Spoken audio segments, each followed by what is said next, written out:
Welcome, everybody, to the Sober Life Podcast. I'm your host, Scott Jones, coming to you from the Sober Life Studios.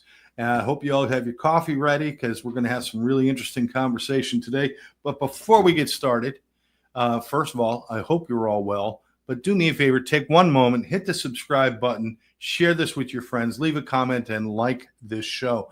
This is all very important to us that we get the message out there. As you know, on Sober Life Podcast, we don't like to dwell on the deep and the dark and all the horrible pieces that go along with addictions and mental health and trauma.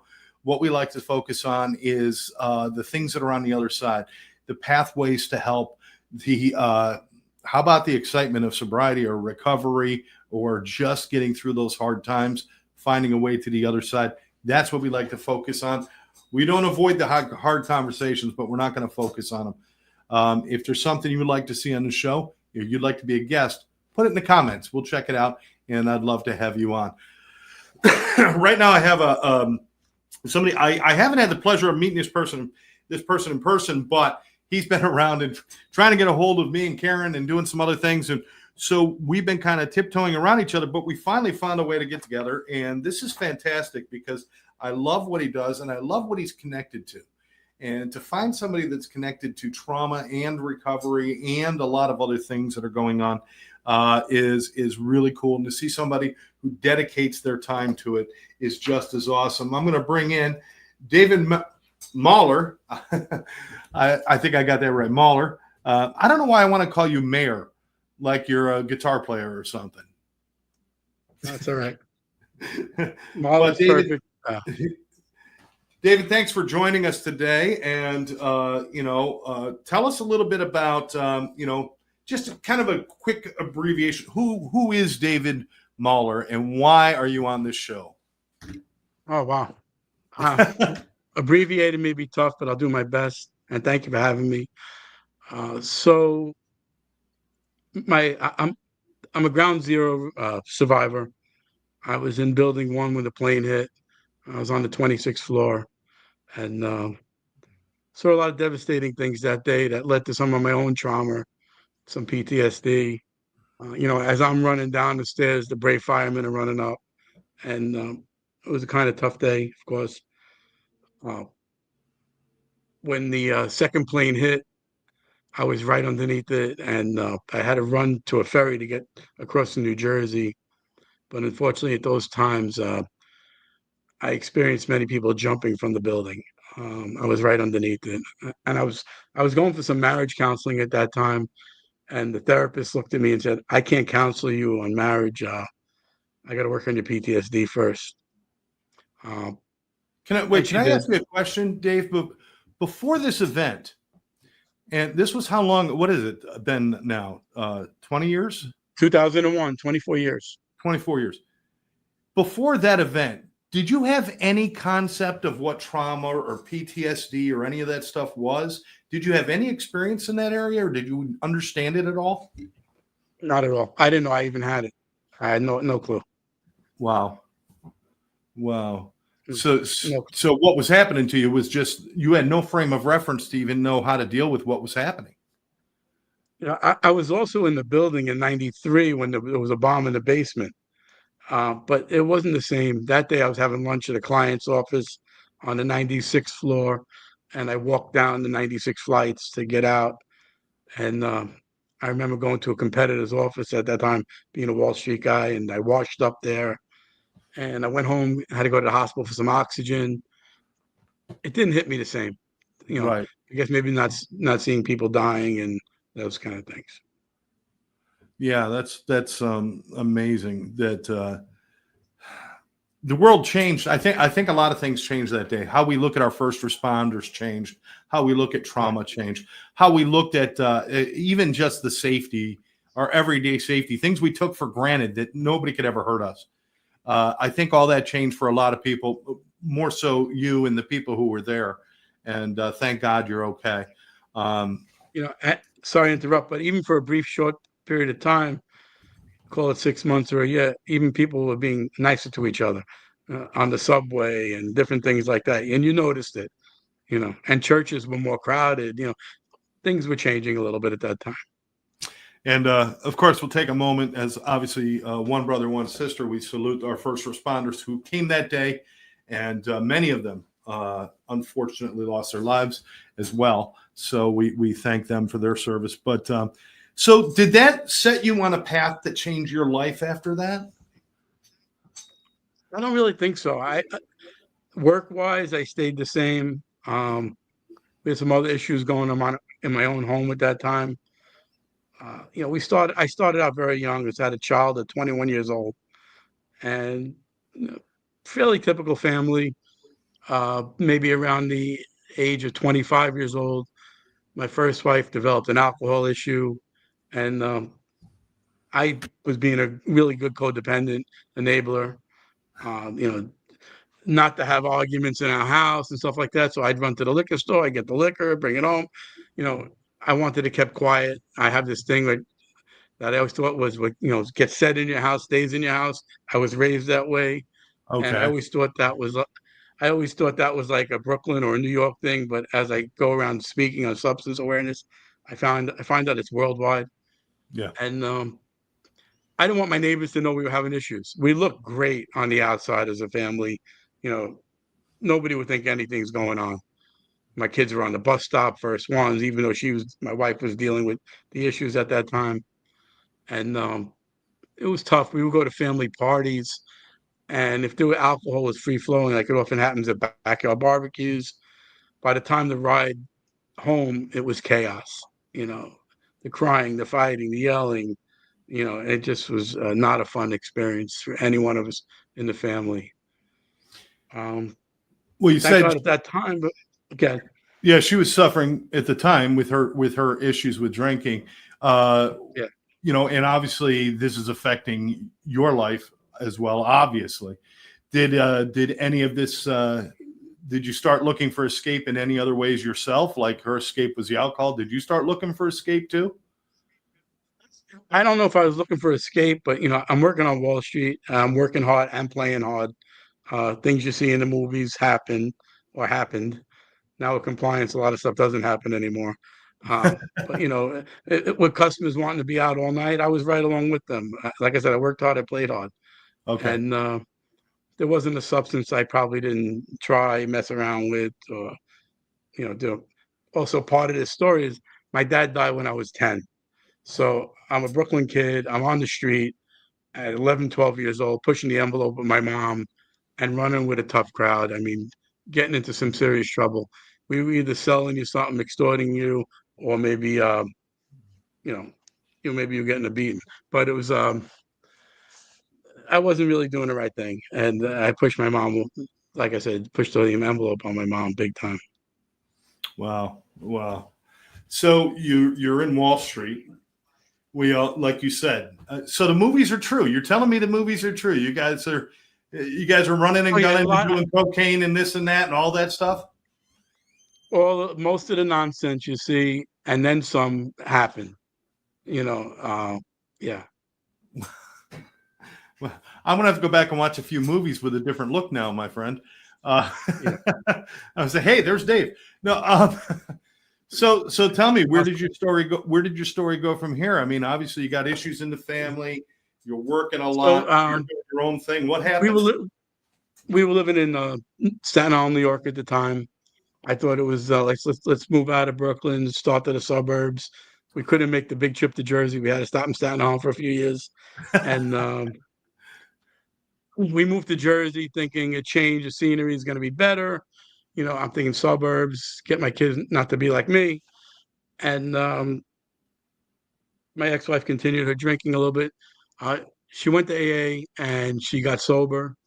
I mean, she would make meetings 2, 3 times a day. She had 5 commitments, and it was working for her, and that was a good thing.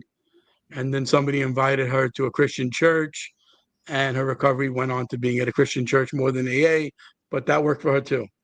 Um, I wanted no part of the Christian church. She's like, come on, come with me. I'm like, I golf and I fish on the weekends, and they just want your money. And um, I know today that's not the case, but I had wanted no part of it. But she was sober and things were quiet in our home. For me, I wasn't really dabbling that much with drugs that much at that time, little bits here and there, smoking a lot of weed, wake and bake, afternoon, before bed. I couldn't stop. Uh, and then we fast forward a few years. My daughter gets in trouble in high school for weed, and she marches right into my garage. My wife's at that time, my first wife, is grounding her. My daughter goes in the garage, goes into one of my old golf bags, pulls out a bag of weed and says, "How you grounding me? This belongs to my father." And I was crushed, like really bad.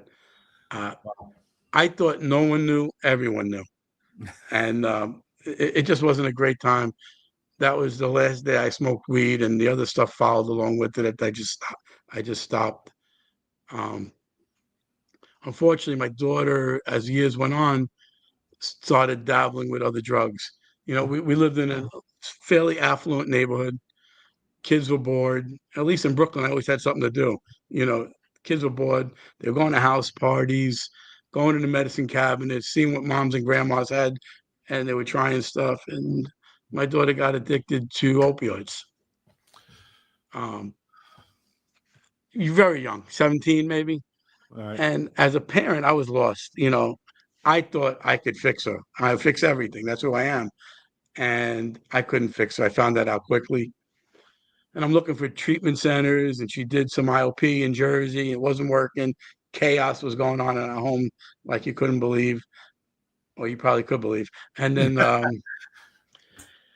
wow, I know I'm talking a lot, but the story just goes. No, no, it's And good. I find a treatment place in South Florida for her to go to. And I think this is going to be great. She goes, and it's the wrong level of care for her. I didn't know it at the time.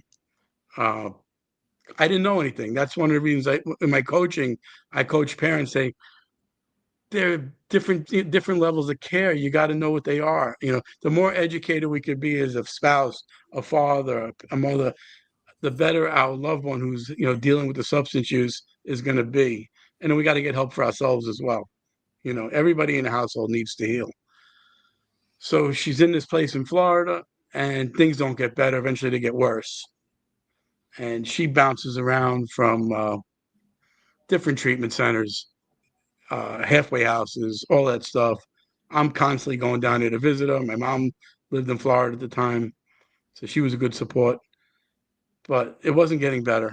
It had its moments of getting better. She would be in treatment for a month to 3 months, of course, not using, come out, use, couple of days, go back into treatment, revolving door. Um, I could quickly plug somebody until she met Kim and Pete Cogan, um, and she was at Ocean Breeze, and she got clean. Uh, Kim put her through school. My daughter became a KSAC, a BHT, and Pete once told me her insurance ran out a long time ago. She can stay here until she really gets it because I know she wants it. Yeah, Kim and And Pete are the they real were, deal. I'll agree with you. They're the yeah, real deal. Yes. yeah, they were amazing. They were amazing. Um, so we fast forward.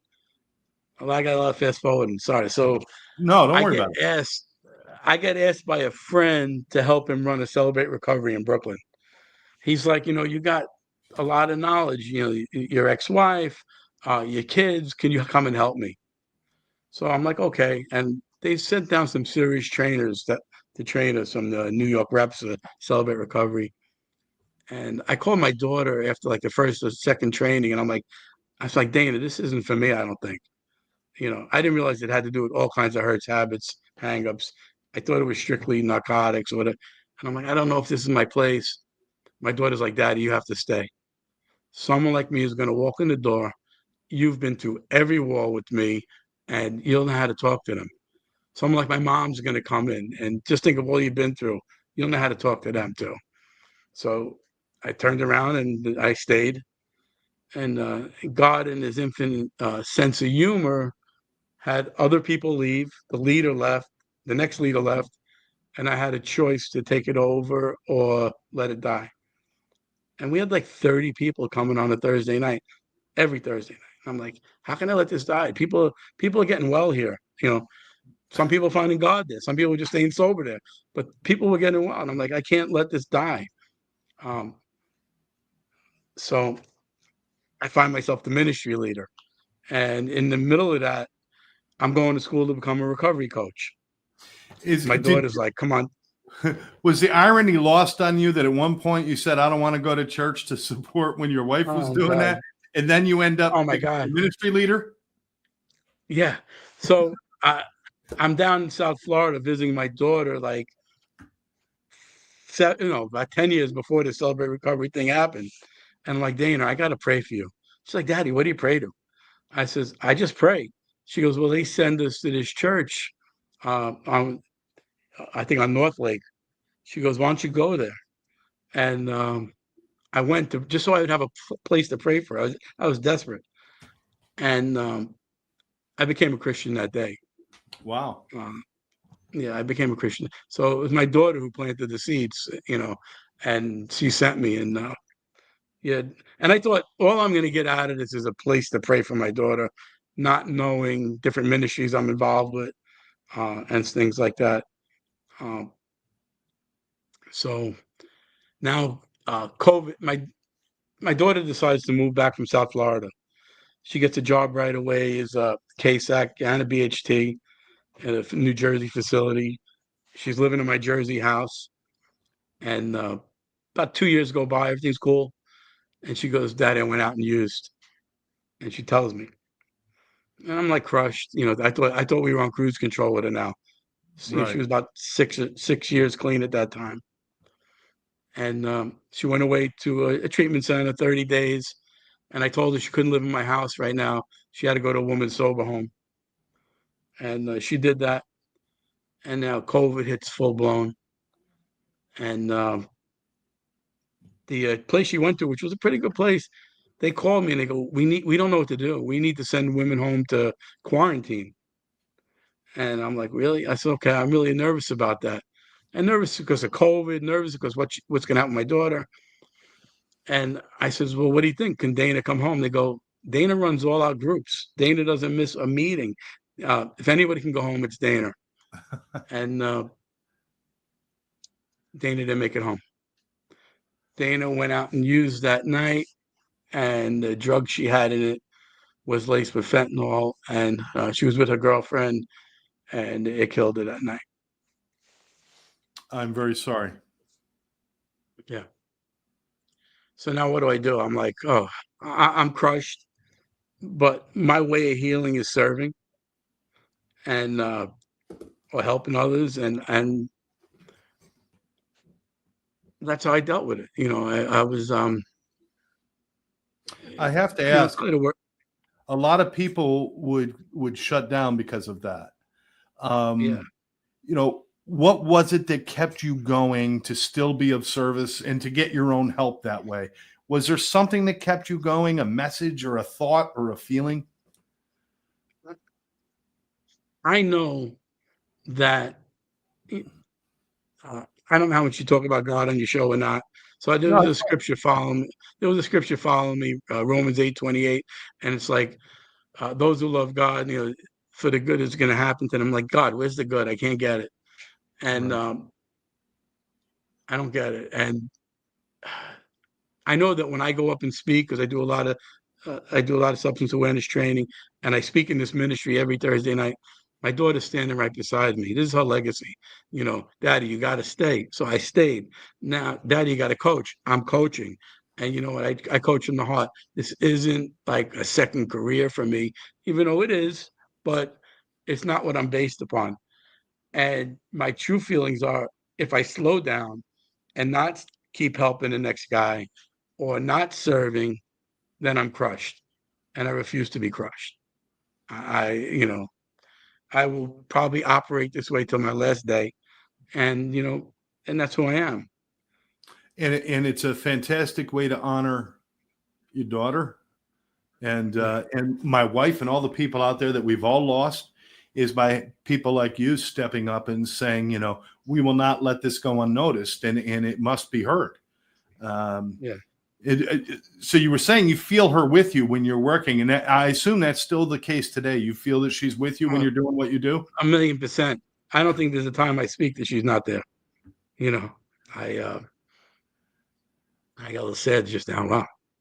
I hardly ever get sad like that. It comes in waves. Yeah, so I know she's up there with me. Whether it's her sarcastic humor where, oh, you weren't a true addict like me, or who do you think you are helping somebody tell daddy you gotta help the next person. Come on, you got this. And you know, it's just amazing. I am I'm in awe of your strength, and I know it's not just all you. It's your faith, it's your community, and of course, it's your daughter that lifts you and keeps you going. And Yeah. Now you're transitioning. I understand you're still doing some of that the work that you've been doing, the Wall Street work, but you're Yeah. really making that move now into full blown helping other people and really making a difference. Tell us about what you've moved into and what you're doing now and what it means.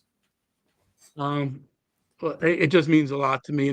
Obviously, having a full client base is great, but right now I'm coaching 6 guys. Actually, 4 guys, 2 women. I never thought I was going to coach women, but that went out the window as well. And I coach in a fashion where I want to be your greatest accountability partner. Uh, so say we make a package, it's 12 sessions, 90 days, but I'm telling you from day one, if you need to get in touch with somebody, you text me. If you don't have a good sponsor or an accountability partner, text me and I'm calling you right back.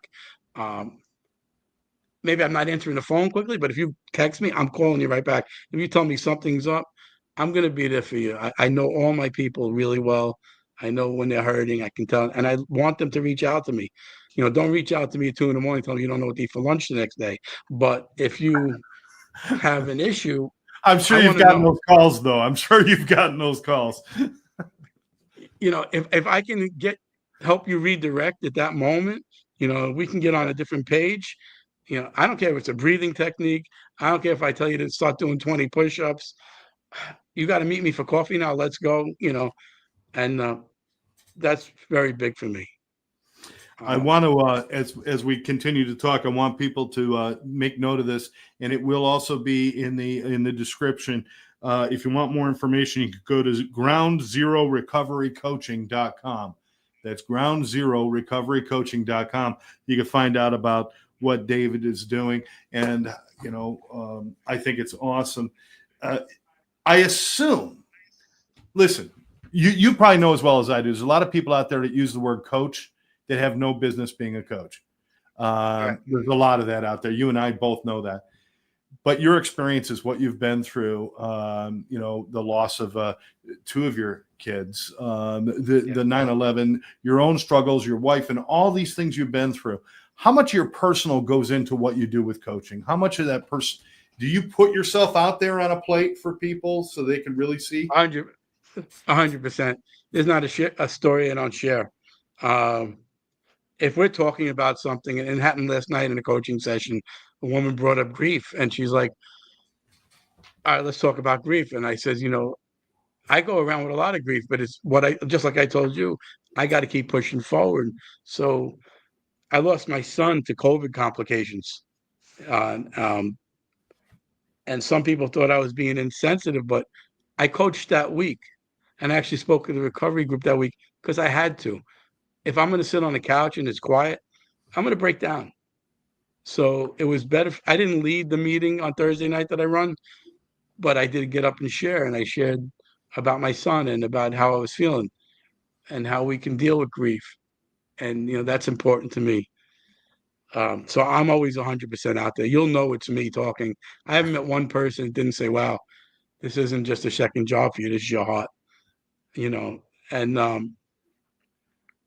Yeah, it because of the seems like you're name, talking about you've had a career, and now you're living a passion. Like, oh, 1,000,000%. does that sound like the right shift? You went from a career to now you're living a passion.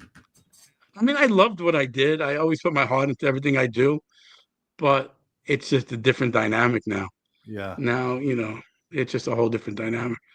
Um, with the Ground Zero name, I felt because I was in the building, it was a good name working on Wall Street.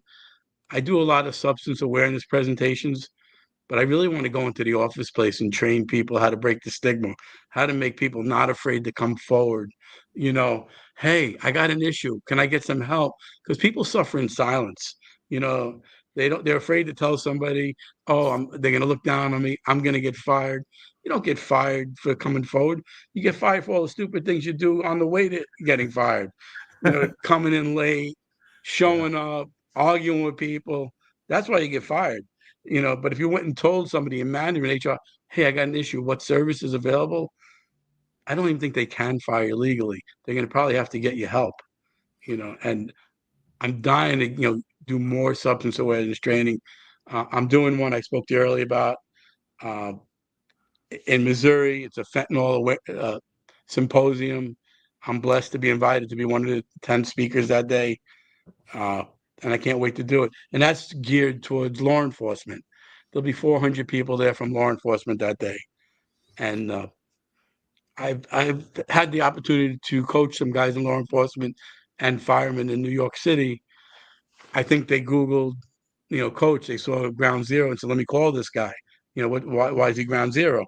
So I can relate a little bit to them. Plus, especially if they're New York City guys. Yeah. But, Yeah. You Yankees fans got to stick together, right? Um, yeah, I'm a Phillies fan. I'm sorry. I mean, it's it's all we're right. down the pike there. But so this is a fentanyl summit, 2025 fentanyl summit. If you want more information about that, this is where David's going to be speaking.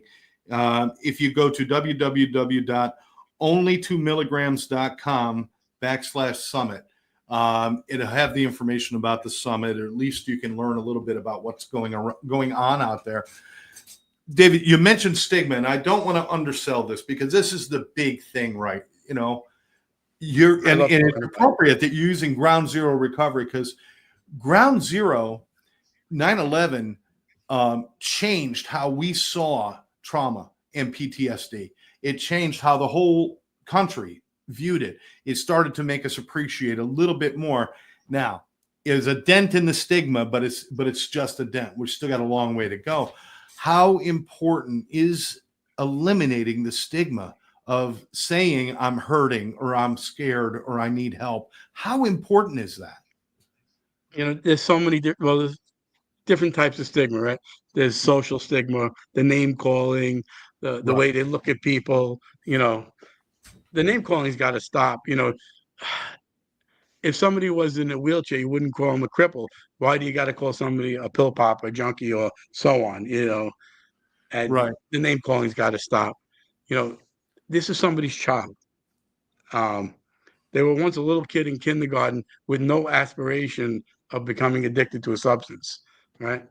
And I always tell this story about when I first became a coach. I volunteered at a Brooklyn hospital, and I was watching the doctors in the emergency room, take care of people, whether it was a first responder come in or a businessman. They gave him this great care, and then a guy comes in who had overdosed, and the doctor's like, "You're back again." And it was like this guy's seventh or eighth trip to the emergency room. And I could see the doctor looking at him disgust. The doctor's like, why should I even bother helping you? And I just said, can I speak to the man for a moment? And I sort of got blown off too. He's like, oh, if you want to, good luck, okay.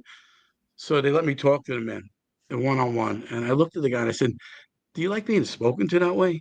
He goes, no, I really don't. And I said, are you looking for help? And he goes, yeah. I said, well, you mind if I pray with you first?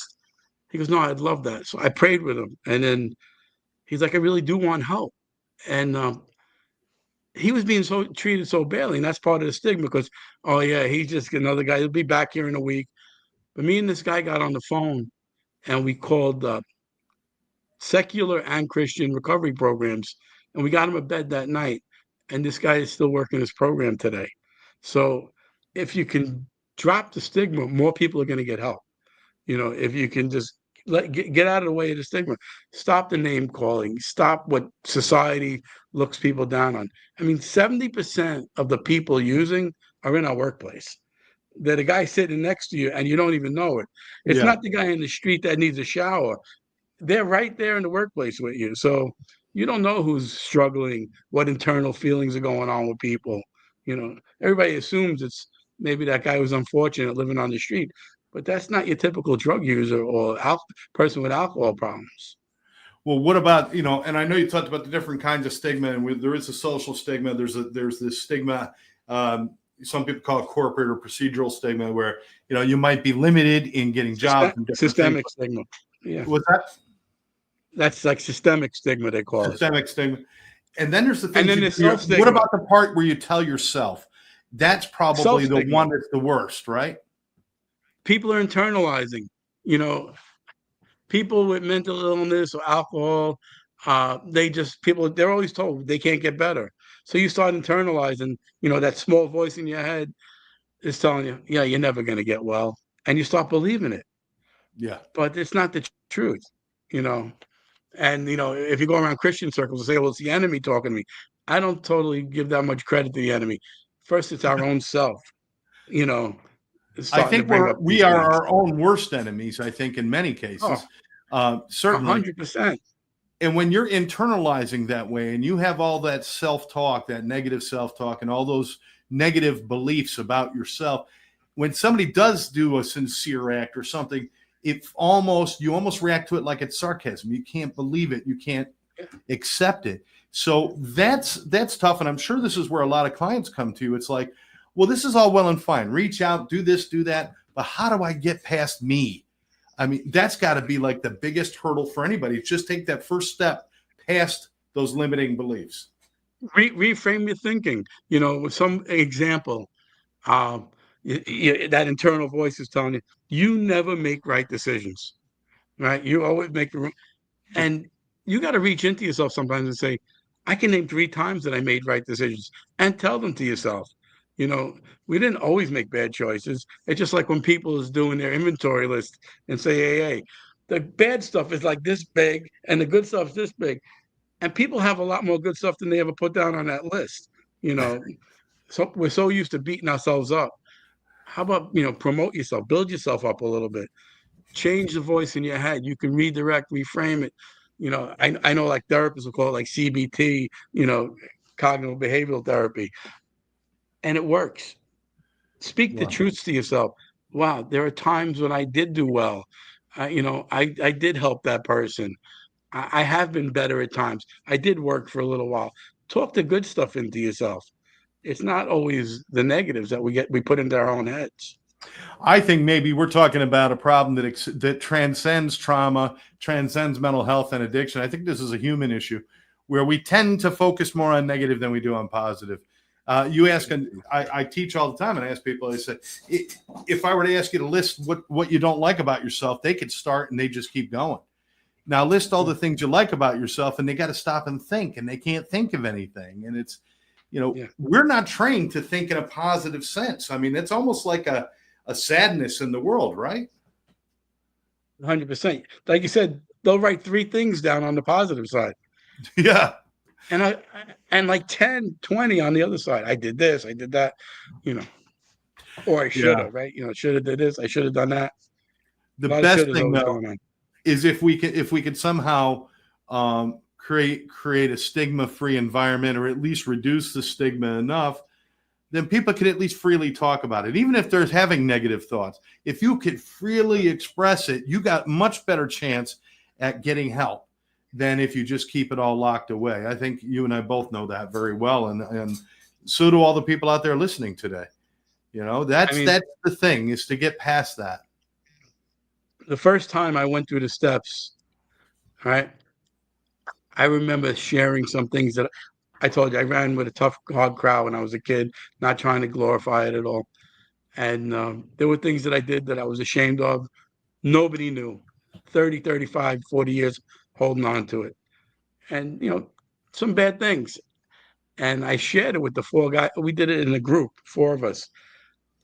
And I didn't hold anything back.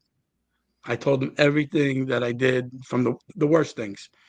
And it didn't own me anymore. And I was able to share it like it was nothing the next time I shared it. Like, that's not who I am today. That's who I was. and it doesn't hold on to me anymore. And that's freeing, letting it go. And you can't let it go until you tell somebody, you Yeah. know. Yeah, it's hard. It's hard to let go of something you're holding inside. It's really Yeah. just think about the physicality of it. So you've been kind of moving towards this for 4 years. In the last 3 or 2 years, you got out there with your with the Ground Zero Recovery Coaching, and you got the groundzero recoverycoaching.com where you can find out more about what you're doing. Where are you going now? I know you're wrapping up your one career and you're going to be doing this full time. Where are you going to go now? Or what would you like to do now? I guess that's the question. Full blown into this as far as coaching all the time. I'd love to do 1 or 2 substance awareness presentations a month. Uh, that's God's plan, not mine. And do some sober transport. Places in Florida call me up and say, I got a guy who's coming down. Can you take the flight with him? I'm ready to go. You know, I think I'm a good voice to the guy while he's flying from one state to the other. They get good talk out of me, and they're gonna know who I am, and maybe they're gonna heal on the ride. And I like the fact that you spend time down here because that means we got a great chance of doing some projects together, which I look forward to doing Oh with yeah, you. Maybe catching a round of golf. You still play? oh yeah. Okay, maybe catching a round of golf. But you and I doing some projects, and I Karen play and I play every time I'm down there. oh, do you? I Yeah, you know I played more when I lived in New Jersey than I do down here. When I'm down here, I'm working all the time. I just don't. When I lived in let's Jersey, go. I worked in TV and radio, so I was always out Oh, golfing with somebody. But um, you know, so you're going to be doing this full time. Who should call you, or who should reach out to you? Is there a certain time. kind of like grouping that you like to work with, or that you have a specialty with? I find I don't keep it in a box. When I first started, I thought I was going to coach parents and spouses. That was my okay. You've been that guy, Yeah. but like my first 10 clients weren't any of that. It was again, it's like God's funny plan. You know, uh, it was mostly people with their own substance issue. It was a couple of city workers, first responders. Then parents came. I think coaching, you got to coach the person, not the problem. Yeah. And I know a woman wrote a book about that. I can't think of her name, but it's really true. I'm coaching a woman now who sober 30 years, and has a therapist and makes AA every day. And I'm like, why'd you call it? She goes, I have an autistic son that uh, has got some violence issues and anger, and I used to coach groups myself. She said, and I need to get back there. And we have great coaching sessions. At least she tells me that. And That's fantastic. That's you know, fantastic.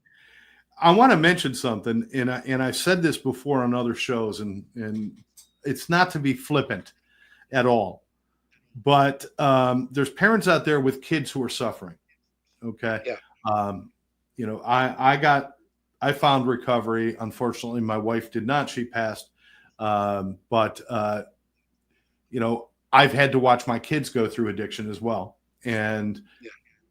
right now one of them's doing great, the other one not so well, and I pray every day that they're going to find their way. But what do you want to tell parents?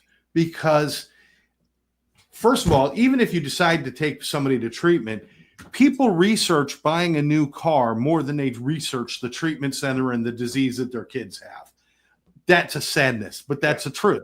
They will spend more time. What do you want to tell parents when they're facing these issues? You got to educate yourself. Like I said, my daughter's first treatment center was the wrong level of care. It was more for people that had some decent sobriety under their belt, and the living conditions were too free for her, and it wasn't the right place. Um, find a coach, find somebody in the field that you trust, or another family that's been through it, and ask them what they did. Check out the resources. You can't just go by websites and things like that.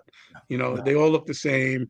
Um, they all look like they mean well, and most of them do mean well, but people fall through the cracks. Like I said before, not the right level of care. You need places that are going to nurture your child. It's not all about cash, the money too. They have to have a heart. I mean, I would have places telling me your daughter's insurance is up. You got to write me a $20,000 check, or she's got to leave in a week, and I'd be like so frightened. You know, Yeah. Insurance has changed over the years about how long people can stay. Thank God, but speak to somebody, and you got to get help for yourself.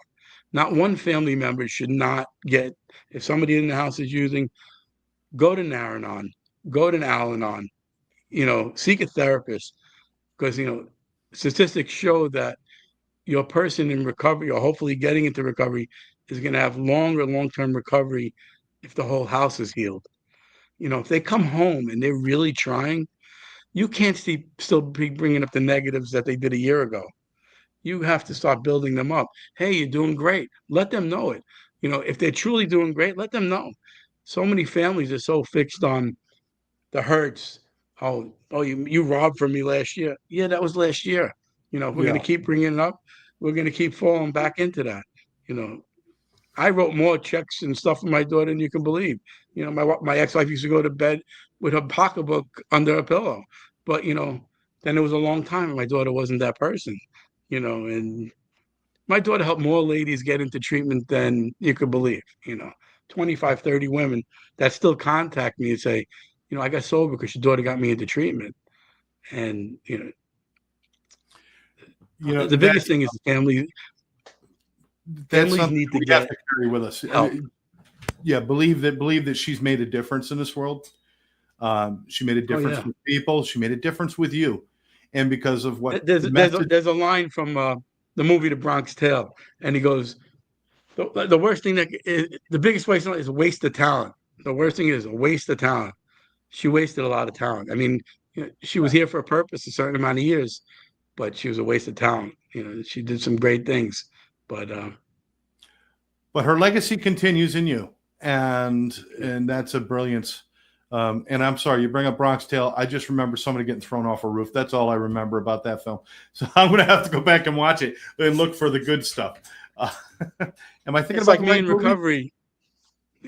Yeah, it's like me helping people in recovery. It's like when they lock the door and they go, "Now you can't leave." I can't leave. I have to be there for her. Yeah. And if you're having an issue, whether you're in New York, I don't care where you are. I'll do your coaching sessions on Zoom. You know, it's just as effective. Maybe there's a feeling different about sitting a foot away from me and having the conversation, but Zoom works too. I coach people all over the country, and So, you know, I would assume if they wanted to either phone or just through your website, maybe email you, just ask a question. You have no problem with that at all, right? Certainly want to answer questions for people because I want to engage with everybody about this. Let's have a yeah, conversation. Let's do a 30-minute discovery coaching session. See if we're a fit. yeah, exactly, exactly. You know, have you had some moments where this is all right, that everything is right where it's supposed to be? Oh, it clicks so many times. Yeah, You know, and there are times too like that aren't right. I coached a guy one time, and we're in our second session. I'm like, I can't help him right now, and it's not all about the money. So what am I going to do? Coach you 3, 4 sessions, and I'm going to charge you? And I told him, you got to go to treatment. I had to be honest. I yeah. think that you need more than me. You need more than a therapist. You're gonna, you're doing street drugs, and you're possibly going to die. It's like Russian roulette. Boom. Who knows what's in the next bullet? So you got to go to treatment. I'll coach you when you come home. You know, I'll help you get your license back when you come home. We'll work on getting a job when you come home. Repair your relationship with your fiance, your mom when you come home. But coaching is not where you're at right now. You need some treatment, and you know, Coaching should not take the place of necessary treatment for sure. no, There's some coaches out there that'll tell you, no, we can do it ourselves. No, coaching is about putting everything back together, and it's about learning about yourself and reinventing yourself. And there's a whole lot of great things you can do. But that treatment, you got to make sure that you get it because we're not messing around anymore. This isn't the old days, my friend, when you could go out and party all weekend and come out and just be safe. And the truth is, in the old days, it was safe to a certain extent. Not anymore. Not anymore. As you and I both know, this is not a safe world anymore. 100,000 people dying a year from overdose, and 70,000 are from fentanyl. 70,000 people is like a football stadium filled up. Think about how many people that is. That's each year. Yeah. Or it would take the Giants one season to get that many people. I'm sorry. I got to pick on the Giants. Eagles fan. At least we never had a jail cell in our stadium. But once people start coming, you might get one. No, you guys are right on the edge. I'd say another 20, 25 years, you guys are going to have it. But by the time I'm in heaven, it's worse. I'm a Jet fan. Don't worry. But I'm so sorry. I can't even make fun because that's like kicking somebody when they're down. Yeah.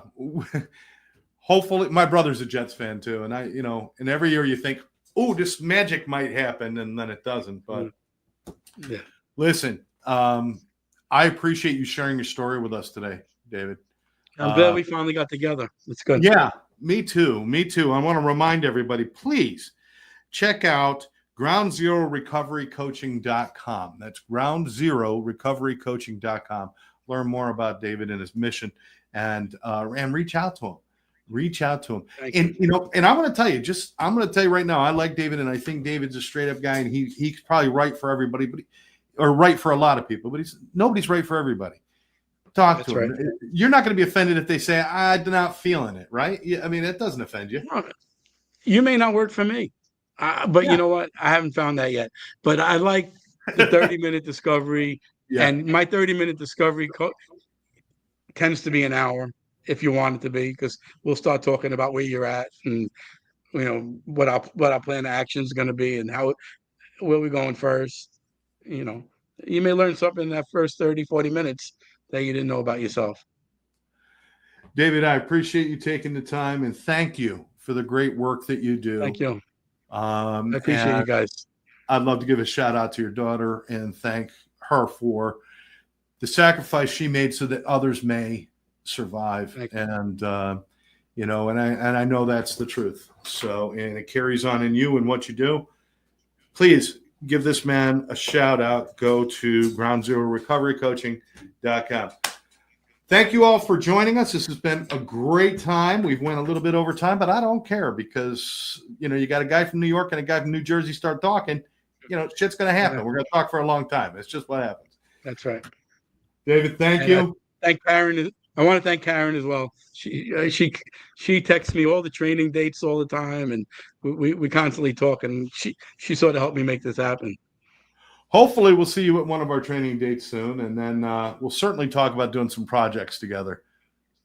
That's right. All right, my friend. For all of you out there, thank you very much. Don't forget to like this show, subscribe to the channel, share it with your friends. And remember, every day, do 2 nice things for yourself, 1 nice thing for somebody else, and you'll never have a bad day. For Sober Life Podcast, from one brother, one sister, thanks for joining us. Bye-bye.